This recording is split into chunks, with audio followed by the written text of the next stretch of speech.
Bonjour à tous, bonjour Bertrand. Bonjour à tous, bonjour Julien. Donc voilà, on est un peu réunis dans ce contexte un peu particulier. Donc un petit point d'actualité sur la ferme. Sur la ferme, tout va bien d'un point de vue technique. Le fonctionnement du troupeau, le suivi des cultures se passe bien, comme à son habitude. Au niveau du suivi des essais aussi, ça se passe très bien. Il y a juste quelque chose qui est modifié, c'est les relations qu'on peut avoir avec vous, avec les gens qui viennent en formation sur la ferme, avec les conseillers aussi qui viennent, qui utilisent la ferme comme support. D'où l'idée qu'on a eue en fait de vous proposer un live pour échanger avec vous sur une thématique technique, une thématique qui est beaucoup plébiscitée ces derniers temps. Donc c'est l'implantation des prairies sous couvert. Donc, on va organiser cet exposé en plusieurs temps. On va avoir un premier temps où, avec Bertrand, on va vous présenter un petit support de communication qu'on a préparé la semaine dernière. Ensuite, on vous fera passer une vidéo sur laquelle on a toujours la semaine dernière filmé les essais en cours qu'il y a actuellement sur la ferme, vu que vous ne pouvez pas venir les voir. Et puis après, on aura un temps d'échange avec vous pour répondre à toutes vos questions. Et bien c'est parti, directement une petite présentation. Alors, l'implantation des prairies sous couvert, problématique d'actualité en fait, qui répond à des contraintes techniques, mais aussi à des contraintes d'adaptation au changement climatique. Donc quelque chose en fait qui intéresse tous les éleveurs de ruminants, tous les éleveurs, tous les conseillers qui sont amenés à discuter autour de la prairie. Alors avant ça, on va vous présenter rapidement ce qu'est la ferme expérimentale de Torigny d'Anjou. Alors, la ferme de Torigné, c'est avant tout un outil de recherche, un outil sur lequel on fait des essais analytiques en micro-parcelles ou sur des lots de bovins pour répondre à des problématiques bien précises. En parallèle, c'est aussi un outil de démonstration, c'est-à-dire toutes les bonnes solutions issues de nos travaux de recherche, on les met en place dans notre système en vraie grandeur. Et vous allez voir, c'est ce qu'on a fait sur la problématique de l'implantation des prairies sous couvert. Et c'est aussi un outil de communication et de formation donc qui aujourd'hui se concrétise par ce live avec vous, avec pour objectif en fait de produire des références au service des agriculteurs, des conseillers et des étudiants. Alors la ferme de Torigny-d'Anjou, c'est d'un point de vue juridique, c'est une SARL avec 12 actionnaires. Donc les actionnaires, on a mis les logos là sur la droite de l'écran, donc vous pouvez les voir. Et c'est des gens en fait qui il y a 20 ans se sont dit il faut qu'on crée un outil pour produire des références au service de l'agriculture biologique. Donc la ferme elle est bien conduite en agriculture biologique, mais aussi des références pour les agriculteurs ou les conseillers qui accompagnent les agriculteurs soucieux de développer une agriculture dite durable. Voilà. Alors, comme moyen, en fait, à disposition, aujourd'hui, on a une structure qui fait 145 hectares. On a à peu près 84% de la surface qui est consacrée à la production de fourrage et 16% à la production de culture. L'idée est d'avoir un système complètement autonome. On a aussi à peu près tous les ans 5 hectares d'essais hors rotation, donc qui servent à conduire nos essais analytiques, et le tout sur un potentiel agronomique modeste. Donc, pour ceux qui connaissent Torigné, vous savez. Pour les autres, on en reparlera peut-être plus tard s'il y a des questions. Et ensuite, on a un modèle animal comme support d'expérimentation. C'est un troupeau de vaches allaitantes, donc 70 vaches de race limousine, qui représente à peu près 120 UGB et un chargement de 1,1 UGB par hectare de SFP, donc adapté au potentiel agronomique de la ferme. Le tout dans un système naisseur-engraisseur complètement autonome en agriculture biologique. Donc si on rentre un peu sur la thématique des implantations des prairies sous couvert, donc déjà pour rebrosser un petit peu des constats et puis refaire un petit état des lieux du pourquoi on s'est posé la question de l'implantation des prairies sous couvert. Donc c'est vrai que quand on regarde les périodes de semis classiques des prairies à fleurs variées, alors ce qu'on entend par prairies à fleurs variées, c'est en fait des mélanges de prairies multi-espèces qui ont été travaillées sur la ferme depuis sa création, donc depuis une vingtaine d'années. L'idée étant de trouver un mélange plus robuste et plus productif que ce qu'on pouvait avoir sur des associations de type raigrins anglais, trèfle blanc, qui effectivement dans un contexte assez difficile, comme l'a dit Julien, on a des terres qui sont quand même relativement à la fois séchantes et hydromorphes l'hiver. Donc c'est des mélanges qui s'avèrent un peu plus robustes que ce qu'on peut avoir sur des RGATB et qui sont composés donc de 10 kg de fétuque élevé, 8 kg de raigrins anglais, 3 kg de trèfle blanc, 3 kg de trèfle hybride et 3 kg de lotier.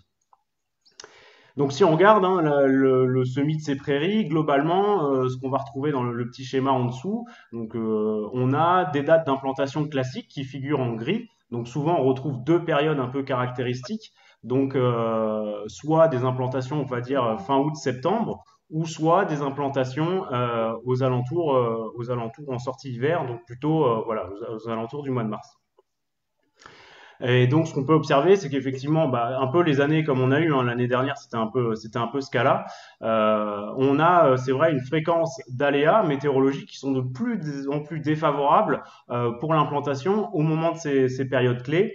Ça va être des sécheresses estivales prolongées. C'est effectivement ce qu'on a vécu un peu en 2019, hein, avec une sécheresse qui s'est prolongée sur tout le mois de septembre. Et puis, bah, d'un autre côté, ce qu'on peut avoir aussi, c'est des excès d'eau hivernaux quand même qui peuvent être assez importants, ce qu'on a eu aussi cet hiver, qui va freiner la possibilité de pouvoir implanter après des prairies en sortie d'hiver.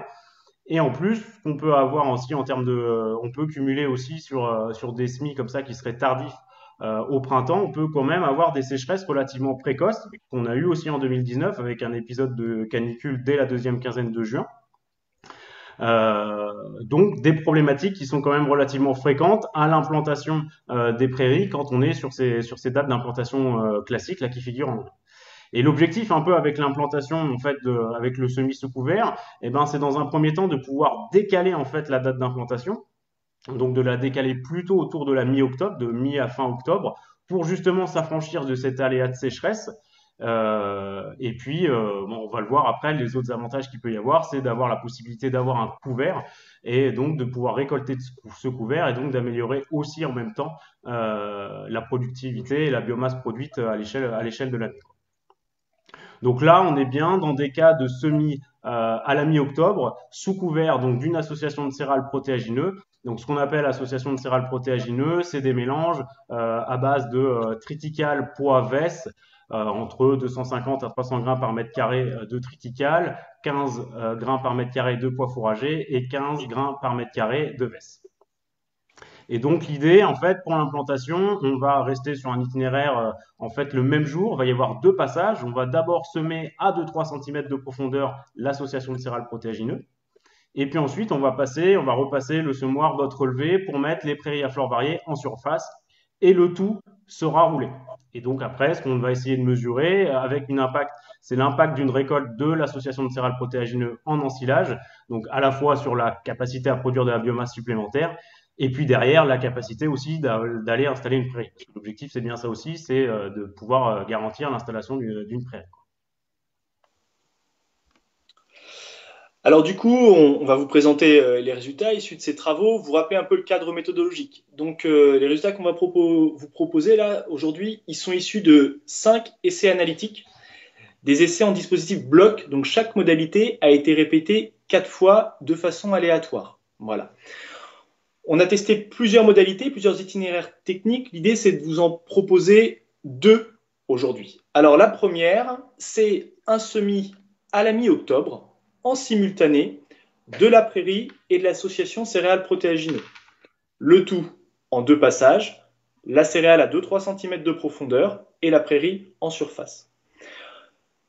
Cette modalité, on va la comparer à une deuxième modalité. La deuxième modalité, c'est on sème la céréale, l'association céréales protéagineux mi-octobre, et on vient mi-mars semer la prairie dans cette céréale. Alors pour ce faire, hein, on utilise d'abord on ouvre le sol, donc une herséterie, une houppe bineuse. Hein. Alors il faut intervenir relativement tôt, hein, avant la formation de vrille des pois pour éviter de tout enlever, et on va semer la prairie dans cette association céréales protéagineux. Alors Bertrand va vous présenter les premiers résultats. Alors, les premières séries de résultats, donc c'est issu des deux premières séries d'essais, donc de 2011 à 2012 et de 2013 à 2014. Donc, ce qu'on va regarder dans cette partie résultats, on va suivre à la fois les résultats en année N et en année N+1. Ça veut dire qu'on va suivre le résultat des associations qui vont être ensilées aux alentours de la mi-juin, au stade laiteux-pâteux des céréales, autour de la mi-juin, et puis on va suivre après ce que vont donner les prairies sur l'été-automne, donc de l'année N, et ensuite ce qu'ont donné les prairies en année N+1. Et donc le tableau, après, il se décompose. En fait, il y a un témoin. Donc le premier témoin, c'était une prairie à fleurs variées seule. Donc elle, il n'y avait pas d'association au-dessus. Elle n'était pas sous couvert. Ensuite, on a comparé les deux itinéraires techniques que présentait Julien. Donc soit on allait mettre en simultané à l'automne notre association de céréales protéagineux plus notre prairie à fleurs variées en même temps aux alentours de la mi-octobre. Ou alors, on allait d'abord semer notre association de céréales protéagineux à l'automne, puis on allait faire un sursemis de la prairie au printemps. Et donc, on a analysé les résultats à la fois sur la productivité de l'association, donc en ensilage à la mi-juin, et ensuite ce que donnaient les prairies, ensuite sur l'été-automne et sur l'année N+1. Et donc, ce qu'on peut remarquer, c'est que déjà, par rapport aux témoins prairies seuls, dans les deux cas où on a une implantation de prairies sous couvert, on a un gain de productivité qui est quand même relativement important. Hein. On va accroître la production de quasiment 50% de production, qui est surtout liée en fait à la fraction de l'association de céréales protéagineux qui est ensilée en fait autour de la mi-juin. Et ensuite, entre un semis simultané ou un sursemis de la prairie au printemps, ce qu'on peut observer, c'est qu'on a un tout petit peu moins de productivité. En résultat, on a eu aussi un petit peu plus de salissement quand on va faire un sursemis en fait au printemps. Il vaut mieux en fait faire les semis en simultané à l'automne. Pourquoi? Parce que le fait de repasser en fait au printemps, ça va casser un petit peu de pied en fait de céréales et de protéagineux. Donc c'est pour ça qu'on a un petit écart sur le rendement de céréales protéagineux. Et ensuite aussi, on a des prairies qui forcément auront 4-5 mois de moins d'âge, qui seront moins âgés, et donc qui produiront un petit peu moins sur l'été-automne. Donc quand on fait le cumul, il vaut mieux, dans cette technique d'implantation de prairies sous couvert, privilégier des semis simultanés à l'automne, donc en mettant à la fois l'association de céréales protéagineux et la prairie au semis. Ça permet aussi, en termes de maîtrise du salissement, on avait aussi moins de salissement dans cette modalité-là par rapport au sursemis. Le fait d'aller gratter un peu la terre en surface pour faire un sursemis en fait au printemps, ça faisait aussi germer des adventices. Donc le mieux vaut aller tout en simultané, céréales, protéagineux et prairies à fleurs variées à la mi-octobre.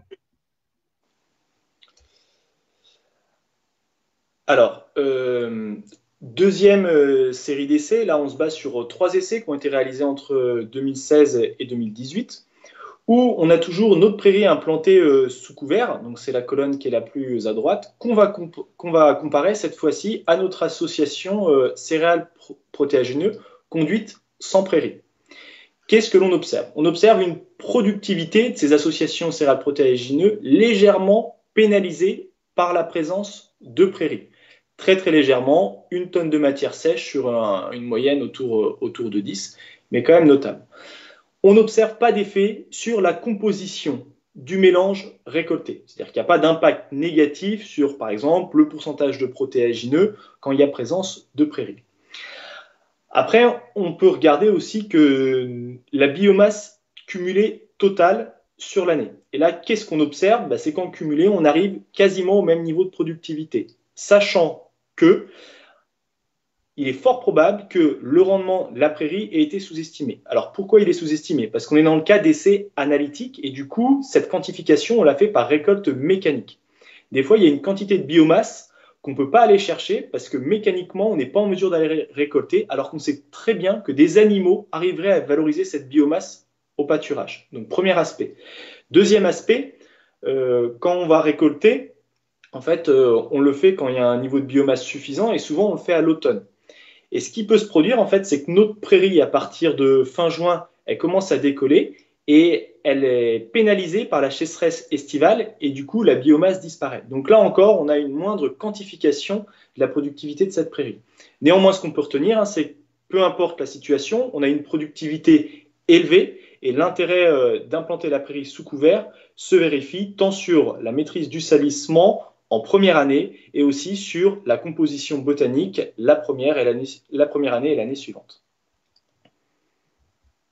Donc, si on fait un petit point maintenant sur les valeurs nutritives qu'on peut observer sur ces différents fourrages, la première question qu'on s'était posée, c'était effectivement est-ce qu'il y avait un impact ou pas de la présence de prairies sur la valeur des ensilages. Alors, faut savoir, voilà, là on est sur des ensilages, hein, je le rappelle, c'était des ensilages au stade laiteux pâteux des céréales, donc plutôt des ensilages tardifs qui vont avoir lieu entre le 10 et 15 juin à peu près. À cette période-là, en fait, la fraction de prairie, déjà, elle représente, en fait, dans la masse ensilée, il y a un petit peu de prairie qui est dans la masse ensilée, mais ça va représenter 5 à 10% de la biomasse. Quand on regarde cette fraction de prairie, elle fait à peu près 12 points de MAT, elle fait à peu près 0,8 UFL par kilo de matière sèche, quoi. Et donc là, le tableau que vous avez sur la droite, ça vous représente dans les essais que vous présentez, Julien, sur des approches de biomasse. Là, c'est des approches de valeur nutritive, donc sur les mêmes périodes, 2016, 2017 et 2018, où on compare un ensilage triticale poivès seul avec le même ensilage triticale poivès, mais avec la prairie, celui-ci, qui a la prairie en dessous. Donc là, on voit en termes de matière sèche, déjà, on est sur des matières sèches relativement élevées. Là, on est sur de la matière sèche sur pied, donc ce qui permet un ensilage en coupe directe. Et on va le voir, on est sur des taux de MAT qui sont quand même relativement faibles. Globalement, il n'y a pas de différence, si vous voulez, qu'il y ait présence de prairie ou pas. Par contre, ce qu'on peut constater, c'est qu'on a des données qui sont quand même relativement conformes et correctes en énergie à ce qu'on peut avoir à cette période-là. Voilà, entre 0,75 et 0,8 UFL, c'est ce qu'on a sur ces ensilages-là au stade laiteux-pâteux des céréales. On a par contre des MAT qui sont relativement modestes. On est sur une période 2016, 2017, 2018 où nos taux de protéagineux dans les mélanges sont quand même relativement faibles. D'ailleurs, qu'on soit avec prairie ou sans prairie, on est à 15% de protéagineux, donc c'est assez limité. Et c'est eux qui nous ramènent la matière azotée. Donc, comme il y en a peu, c'est des mélanges qui sont relativement peu pauvres en MAT. Alors, il y a plusieurs raisons. La première, aussi, il y a la question, enfin, on est en agriculture biologique, donc pas de fertilisation azotée. Minérale. La deuxième, c'est qu'on est sur des sols quand même à potentiel relativement modeste, donc des sols où il faut attendre que la minéralisation puisse quand même se faire pour fournir de l'azote aux plantes. Et puis, l'autre facteur explicatif, c'est qu'on est quand même par contre sur des niveaux de production qui sont relativement élevés, hein, entre 9 et 10 tonnes. Donc, ce qui veut dire qu'on a un effet de dilution en fait de l'azote dans la plante. Donc, ce qui peut expliquer aussi qu'on ait des valeurs quand même de MAT là qui soient relativement modestes dans ce cadre d'ensilage tardif assez productif. En ce qui concerne les prairies, donc on a moins de données parce qu'on avait moins de recul, on n'allait pas caractériser tout le temps les valeurs nutritives des prairies après sur l'été-automne. Donc là, on a des premiers résultats en 2019. On a pu voir un peu des prairies qui étaient sous couvert, donc au printemps, qu'est-ce qu'elles ont donné après sur l'automne en termes de valeurs alimentaires. Globalement, mais là c'est des premiers résultats, ce qu'on peut observer, c'est qu'on a des valeurs qui sont conformes à ce qu'on a d'habitude sur des prairies classiquement à l'automne, c'est-à-dire des valeurs quand même relativement élevées, hein, des prairies qui font 0,9 UFL, donc assez riches en énergie, et qui sont riches en protéines, hein, qui vont faire 18 à 20% de protéines.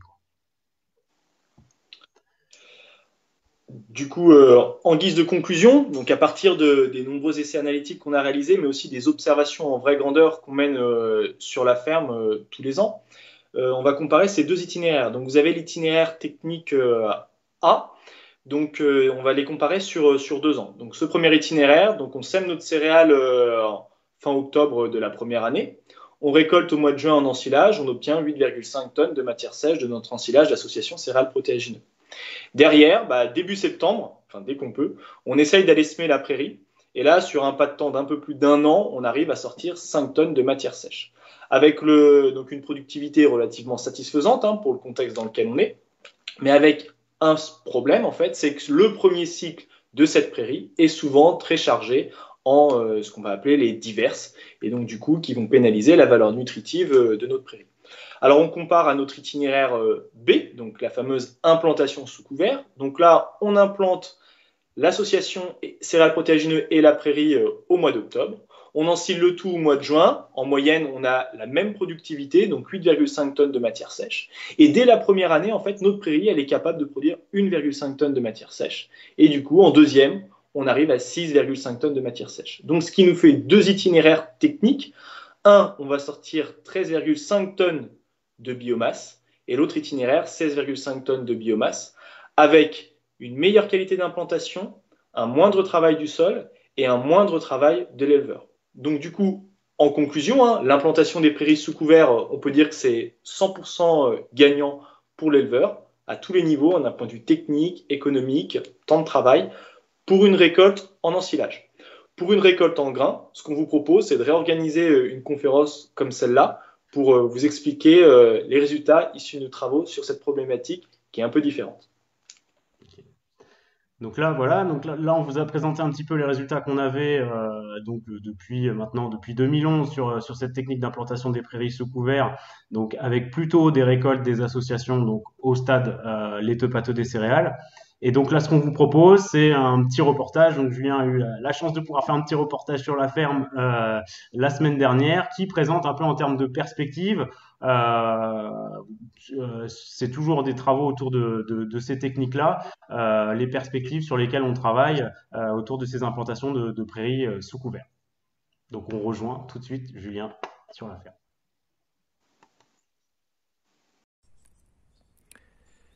Nous voici sur la ferme expérimentale de Thorigné d'Anjou et sur la plateforme d'essai sur laquelle on poursuit les essais analytiques autour de la problématique de l'implantation des prairies sous couvert. Donc toujours en dispositif bloc à 4 répétitions avec plusieurs modalités. Ce qui nous intéresse aujourd'hui au regard des résultats qu'on a acquis là, depuis une dizaine d'années sur la problématique, c'est de travailler toujours sur l'implantation de ces prairies, mais cette fois-ci avec des mélanges adaptés pour une récolte précoce, c'est-à-dire des mélanges sur lesquels on va maximiser la part de protéagineux pour aller chercher éventuellement tôt dans la saison un produit en stock de qualité et derrière une prairie avec une exploitation dès le premier printemps. Alors cet essai aujourd'hui s'appelle Procer Herbe. Donc je vais vous le décrire rapidement. Toutes les prairies qui sont implantées sous les différentes modalités, donc différentes associations céréales protéagineux, c'est la même prairie. C'est la prairie un peu type Thorigné qui est basée sur 10 kg de fétuque, 8 kg de raisin anglais, 3 kg de trèfle blanc, 3 kg de trèfle hybride et 3 kg de lotier. Sur cette prairie, du coup, on sème notre association céréales protéagineux. Donc là, on est face à la modalité témoin. Donc notre témoin, c'est toujours notre prairie à flore variée sur lequel on a semé 250 grains par mètre carré de triticale, 15 grains par mètre carré de pois et 15 grains par mètre carré de vesse.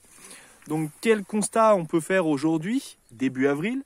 On retrouve bien la céréale, il n'y a pas de souci. On retrouve le pois, on retrouve la vesse et on retrouve notre prairie qui est clairement installée avec les légumineuses, les trèfles qu'on voit très bien et les graminées, donc plutôt une base raisin anglais aujourd'hui étant donné qu'il est plus agressif sur la phase d'installation. Donc ça c'est notre témoin. Notre témoin, on va le comparer à deux autres mélanges. Ce premier mélange, donc adapté plutôt, on va dire renforcé en protéagineux. Donc dans ce mélange, on a semé 125 grains par mètre carré de triticale, 15 grains par mètre carré de pois, 15 grains par mètre carré de vesse et 20 grains par mètre carré de févrole. Constat qu'on fait aujourd'hui, on retrouve très bien implanté toutes les espèces qui ont été semées. Avec en visuel aujourd'hui, donc qui mérite une quantification plus précise, une part relativement importante de trèfle. Cette modalité, elle est répétée 3 fois dans notre essai et elle va être récoltée à 3 stades différents. Elle va être récoltée au stade laiteux pâteux de la céréale pour se mettre dans les mêmes conditions que notre témoin, donc pour voir l'impact des protéagineux sur la valeur nutritive de l'association céréales protéagineux qui sera récoltée. Et on va aussi faire 2 autres récoltes, une plutôt début mai, au stade floraison des protéagineux, et une autre fin mai, au stade floraison de la céréale. L'idée est de se mettre dans une situation où on va aller chercher un maximum de valeur nutritive, quitte à perdre un peu en rendement. Enfin, dernière modalité qui est testée, c'est celle qu'on appelle modalité hyper protéagineux. Là, cette fois-ci, on a semé 40 grains par mètre carré d'avoine, 15 grains par mètre carré de pois fourragés, 40 grains par mètre carré de pois protéagineux et 15 grains par mètre carré de vesse, plus 10 grains par mètre carré de févrole. Et bien sûr, on a aussi semé notre prairie. Alors là, on est sur un mélange beaucoup plus dense, en visuel, qui s'explique par un fort développement des protéagineux, assez logique par rapport aux quantités semées. Et quand on écarte un peu cette végétation, on retrouve bien nos graminées et nos légumineuses très bien implantées et aujourd'hui présentes. Et là aussi, ce mélange, comme le mélange précédent, on va tester 3 stades de récolte. Il a été répété 3 fois dans notre essai. Donc une récolte mi-juin, toujours en lien avec notre témoin, et 2 récoltes, une fin mai au stade floraison de la céréale et une autre début mai au stade floraison des protéagineux. Donc des résultats à venir. Cet essai il est en deuxième année, donc en deuxième répétition. Il sera réimplanté à l'automne 2020 pour une récolte en 2021. Et ces 3 années nous permettront de conclure sur l'opportunité ou non d'implanter des prairies sous couvert d'associations céréales riches en protéagineux adaptées à des récoltes précoces. Hop. Donc une vidéo très intéressante de ce qui s'est fait sur la ferme. Donc là on peut voir qu'on a quand même découvert de bonne qualité. On a des prairies qui sont quand même qui sont bien développées. En dessous nos différents couverts. Et puis là on voit bien la différence quand même entre nos différentes modalités. On a bien voilà les févroles, les pois protéagineux, pois fourragers, évesses, on a bien vu toutes ces petites différences. Peut-être donc Julien, on a eu 2 premières questions. Donc ouais, 2 questions. Donc une première question sur le salissement. Alors qu'est-ce qu'on entend par salissement? En fait, le salissement, ça va être toutes les espèces qui vont lever et qui n'auront pas été semées. Donc a priori, c'est plutôt des espèces subies que choisies. Et elles ont plutôt tendance à être pénalisantes en fait pour les espèces semées, parce qu'elles peuvent prendre la place des espèces semées. Elles seront aussi pénalisantes potentiellement sur le rendement et surtout sur la valeur nutritive du mélange. Donc pour nous, en fait, l'idée, c'est d'avoir une qualité de levée suffisante pour limiter ce salissement et donc d'avoir des végétaux très bien installés qui vont être périns dans la suite. Ok. Et puis on a eu une deuxième question qui concernait un peu le mélange des prairies, les prairies à fleurs variées. Donc c'est vrai que c'est un mélange qui a été travaillé depuis de nombreuses années sur la ferme. L'idée était de se dire voilà sur une association classique de type raigrats anglais trèfle blanc avec les limites un peu du raigrats anglais dans ce contexte séchant, essayer de trouver un mélange plus productif et plus robuste. Donc il est à base en fait de 10 kilos. C'est 10 kilos de fétuque élevé, donc plutôt une variété tardive et en privilégiant des variétés à feuilles souples pour leur aptitude au pâturage. Ensuite, c'est 8 kilos de raigras anglais. Et là, dans les raigras anglais, on va choisir plutôt une variété demi-tardive, voire intermédiaire, pour avoir un peu plus de précocité de démarrage en fait au printemps. Et par contre, en essayant de choisir des variétés qui ont le plus faible indice de remontaison pour éviter d'avoir les remontées après en deuxième cycle qui peuvent venir un peu pénaliser la digestibilité du tout, quoi. Donc fétuque élevé 10 kg, raigrats anglais 8 kg et ensuite on est sur un mélange de 3 légumineuses, donc 3 kg de trèfle blanc, 3 kg de trèfle hybride qui effectivement lui dans notre contexte qui est un peu hydromorphe, il semblerait qu'ils soient un peu moins sensibles à l'hydromorphie, enfin que les autres légumineuses. Et puis la dernière petite légumineuse qu'on a, c'est du lotier corniculé, donc 3 kg par hectare aussi, qui lui c'est vraiment la petite légumineuse des terres séchantes, voilà, qui est adaptée sur des petits potentiels. Donc voilà, 10 kg de fétuque élevé, 8 kg de raigrats anglais, 3 kg de trèfle blanc, 3 kg de trèfle hybride et 3 kg de lotier. Alors pour répondre à la question de Caroline sur la tendance de développement de la prairie sous couvert d'un mélange où on a beaucoup de céréales. Et ben, les mélanges où on a beaucoup de céréales, c'est un peu ce qu'on vous a décrit en fait tout à l'heure. Parce que notre mélange céréales protéagineux, vous vous rappelez, on sème entre 250 et 300 grains par mètre carré de céréales. Donc c'est une densité relativement importante, 15 grains par mètre carré de veste, 15 grains par mètre carré de poids. Dans ce cas-là, eh ben, la prairie se comporte très bien. Donc premier élément de conclusion, en fait, on peut semer à dose pleine. L'idée étant en fait d'avoir des espèces qui ne soient pas trop agressives en fait, pour laisser la place à tout le monde. Alors, dans le cas de mélanges hyperprotéagineux, donc c'est les essais qui sont en cours actuellement sur la ferme, on a fait une première année, premier résultat, première tendance, sachant que l'année 2019 était assez atypique, hein, voilà, enfin vous l'avez vécu comme nous. Les prairies à l'automne étaient de très bonne qualité, tant sur la biomasse présente en fait, que sur la proportion des espèces semées et la maîtrise des adventices. Donc voilà, c'est un essai qui va être encore répété pendant 2 ans. Donc on attend avant de conclure, mais pour l'instant, on a des résultats qui semblent prometteurs. Et donc oui, Caroline toujours. Donc le mélange, oui, le mélange de prairies à fleurs variées est bien plutôt un mélange à dominante pâture. Après, ça n'exclut pas qu'il peut être récolté, enfin qu'il peut être fauché. Ça peut arriver, mais il est plutôt construit, c'est vrai à la base pour un mélange pâturage. Et après, on va dire que en durée de vie, alors là, on va les garder nous 4-5 ans en fait à peu près nos prairies temporaires dans le système. Alors, il n'y a pas qu'une question de pérennité, en fait, il y a aussi une question de système qui fait qu'en termes de rotation, on garde nos prairies à peu près 4-5 ans, et puis après, elles rentrent en rotation, quoi. Cela étant, c'est vrai que quand même, on remarquait quand même dans notre contexte un peu difficile, sur des prairies, même sur ces mélanges à fleurs variées, au-delà de 6-7 ans, c'est quand même plus compliqué de maintenir des taux de légumineuses corrects. On va dire que sur 4-5 ans, avec ce mélange-là, on arrive à avoir en moyenne à peu près 30% de légumineuses en moyenne par an. Au-delà, c'est vrai qu'on a des prairies qui se naturalisent un peu et on perd un peu la fraction légumineuse.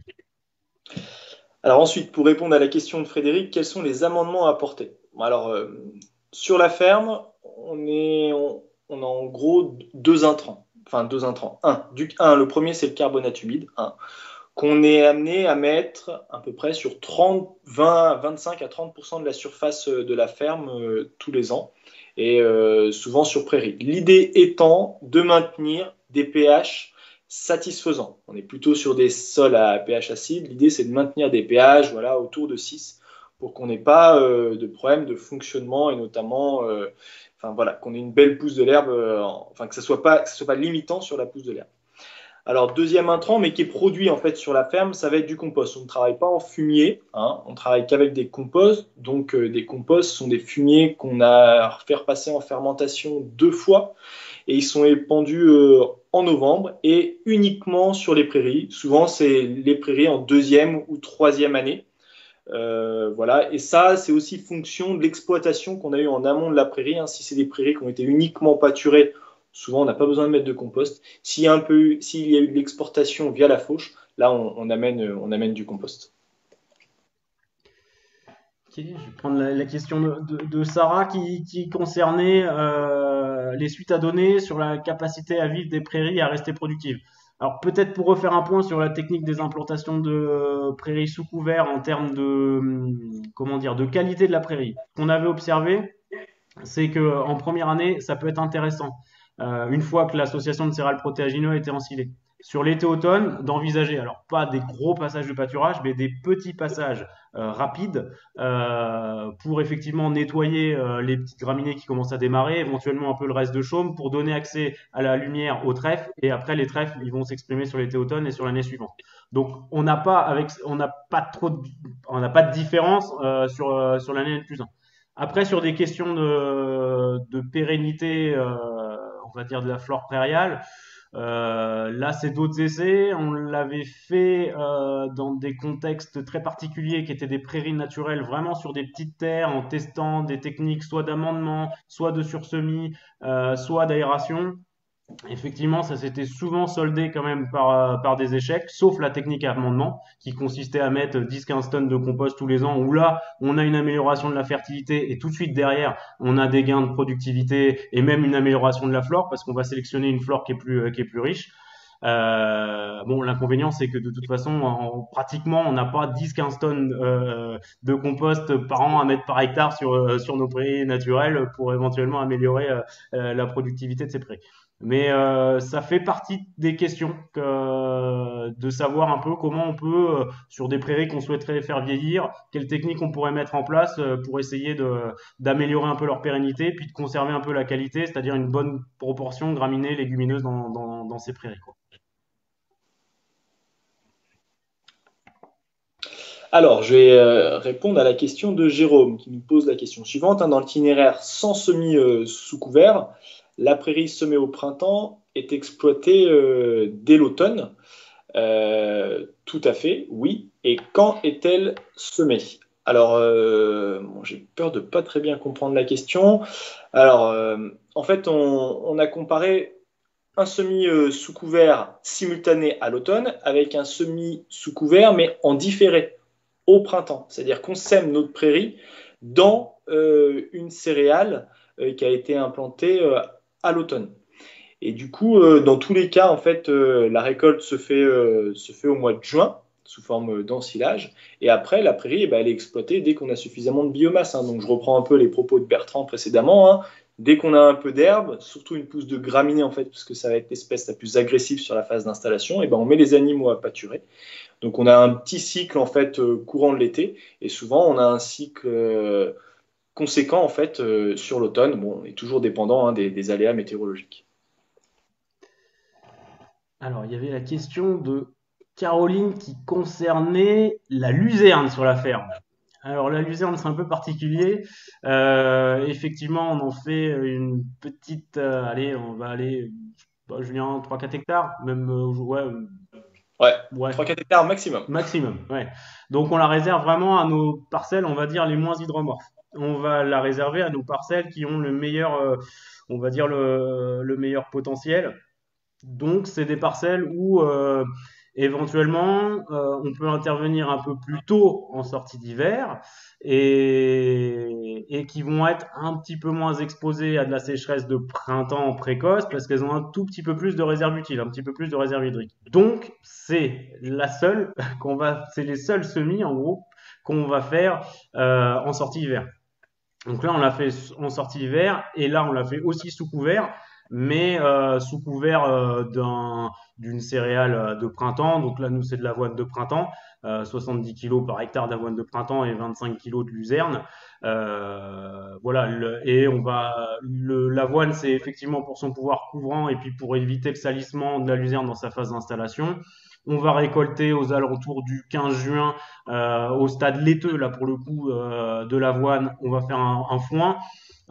Et puis après, notre luzerne, la luzerne prendra le relais derrière. Donc c'est la seule qu'on fait en implantation comme ça, on va dire, en sortie d'hiver, une luzerne sous couvert d'une avoine de printemps.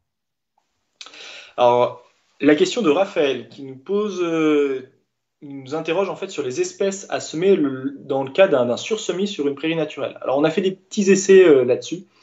La première chose qu'il faut vérifier dans le cas de sursemis sur des prairies naturelles, c'est que le garde-manger il soit bien présent. C'est-à-dire que nous, on l'a testé de façon analytique, en comparant du sursemis avec des apports de matière, à des apports aussi de matière organique. Et on s'est rendu compte que la modalité qui répondait la mieux, en fait, c'était celle où on apportait de la matière organique, donc en l'occurrence du compost, qui permettait à la flore dominante de la prairie de reprendre le dessus, en fait, et du coup de réaugmenter le niveau de productivité. Donc première chose, avant d'envisager un sursemis, avant d'engager beaucoup de frais, s'assurer qu'en termes d'intrants organiques, on soit à jour. Deuxième chose, effectivement, ça arrive dans certaines situations, hein, des prairies déplantées, et puis on a fait pourtant ce qu'il fallait. Dans ce cas-là, plutôt une stratégie à soit on la remet dans la rotation, mais par définition, c'est des prairies naturelles, c'est compliqué, soit plutôt utiliser des espèces agressives, en fait. Donc plutôt des graminées, type des raigras, raigras anglais, voire raigras hybrides. Alors attention, raigras hybrides, hein, peut-être pas toujours trop en mettre. Et puis des légumineuses, elles aussi agressives. Donc on a le trèfle violet, en fait, qui peut bien répondre, en fait, derrière, sur un pas de temps de 2-3 ans, pour vraiment rebooster la prairie. Voilà pour quelques éléments de réponse sur cette question. Alors, on avait une question de Pierre sur les espèces prairiales à proscrire pour une implantation sous couvert, quid du plantain et chicorée. Alors, je ne vais pas répondre directement à plantain et chicorée. Ce qu'on peut éventuellement essayer enfin, ce qu'on peut dire, ce qu'on a observé, ça, on en est sûr, c'est que par contre, tout ce qui va être espèce prairiale agressive, donc du type, par exemple, raigra hybride, trèfle violet, qui ont des développements assez rapides, vont avoir tendance à prendre le dessus sur les associations de céréales protéagineux. Bon, si c'est une récolte en ensilage, c'est pas très très grave, dans le sens où l'ensemble de la biomasse va être ensilée. Ça pose d'autres soucis, on pourrait en discuter une autre fois. Mais sur des récoltes en grains, où là, effectivement, quand le raigrats hybride et le trèfle violet prennent le dessus, ça pose quelques gros soucis. Après, sur plantain et chicorée, en termes de comportement, sous découvert, pour l'instant, on n'a pas la réponse. Bon, je sais pas, moi j'ai pas de À tester, à à tester. tester. Voilà, j'ai pas d'avis. Alors, deux autres questions. Une de Frédéric. Est-ce qu'on fait des essais en non-labour? Non, Frédéric. Pour le moment, on n'a pas fait, on ne fait pas d'essais sur cette problématique-là. C'est une problématique qui risque d'arriver dans les travaux menés sur la ferme. Pourquoi? Parce on a beaucoup de demandes avec deux difficultés qu'on a, hein, nous, sur le site. Hein. On est en agriculture biologique, donc la charrue, c'est quand même un bel outil pour s'affranchir quand des problèmes de mauvaises herbes, hein, quand elles deviennent trop agressives. Et puis, on est aussi sur des potentiels agronomiques très modestes, des sols très superficiels, avec une quantité de cailloux relativement importante. Donc, en fait, le labour est assez efficace sur ce type de sol. Néanmoins, la question mérite d'être posée et peut-être que dans quelques années, on aura des éléments. Voilà. Et puis la question d'Antoine, hein, quelle date de semis conseillez-vous pour l'implantation de prairies sous couvert? Donc Antoine, ça faisait un peu l'objet en fait de l'exposé qu'on a proposé. Donc on a fait 5 années d'essai là-dessus. Donc vous pourrez aller retrouver en revisionnant le début de cette vidéo. Bon, ce qu'il faut retenir en fait, hein, dans la pratique, à partir du 10 octobre, 10-15 octobre, dès qu'on a la fenêtre météo, Ça. on met en place le chantier. Voilà. Donc en fait, il faut qu'on soit à jour, hein, fin septembre, il faut que toutes les semences soient arrivées pour dès le 10 octobre, dès qu'on a la fenêtre météo, hop, on y va, on prépare le sol, on sème, on roule, et puis après on revient au mois de juin pour récolter et faire pâturer les animaux. Voilà. Bon, et Caroline qui nous mettait que la chicorée peut monter dans les semis sous couvert. Et donc, c'est bien, oui, si on peut l'ensiler, ça va. Enfin, on aura moins de problèmes. Si on a une espèce pariale assez agressive qui prend le dessus en ensilage, ça peut encore se concevoir en termes de modalité de récolte. Mais effectivement, en grain, ça va être compliqué. Puis, Voilà. Donc, pas d'autres questions. Ben, on vous remercie d'avoir participé un peu à cette première pour nous. Hein. ouais, C'était un exercice qui était compliqué d'un point de vue technique en termes d'organisation. Ouais. Donc voilà, on espère qu'on vous a apporté beaucoup de réponses à vos questions et puis pour les éleveurs, des idées pour réussir vos implantations de prairies sous couvert. Donc l'idée c'est un peu de reproduire ce genre d'événement. On va essayer de prendre l'habitude de le faire toutes les semaines. Donc on vous donne rendez-vous mardi prochain sur une nouvelle thématique, plutôt cette fois-ci autour de la production de viande bovine. Donc on vous annoncera le titre avec plus de précision sûrement demain ou après-demain. D'ici là, on vous souhaite une bonne continuation. Et puis surtout, restez chez vous parce qu'on a vraiment hâte de vous retrouver sur le terrain. Voilà, on vous souhaite une bonne journée. Au revoir. Merci pour votre participation à tous. Merci, au revoir.